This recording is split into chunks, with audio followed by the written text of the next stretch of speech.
Rashbehari cross করছি, কাজের জন্য এসছি। শুভ দুপুর বন্ধুরা, আসবো আমি সবারই পরিবারে, একটু সময় লাগবে, আজকে বিশেষ কাজে বেরিয়েছি। হ্যাঁ, তো আসবো আমি, আপনারা আমার পাশে থাকবেন। আমি অবশ্যই আমার সমস্ত বন্ধুদের পরিবারে আসবো। আজকে একটু দেরি হবে, এমনিও দেরি হয়ে যায়, সবসময় টাইমে তো আসতে পারি না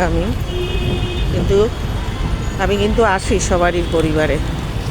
সবাই ভালো থাকবেন, আর আমি যে উদ্দেশ্যে বেরিয়েছি সবাই একটু প্রার্থনা করবেন যেন আমার কাজটা হয়ে যায়, এবং কী কাজের জন্য এসেছি সেটা সত্যি যদি হয়ে যায় নিশ্চয়ই আপনাদেরকে জানাবো আমি সেটা।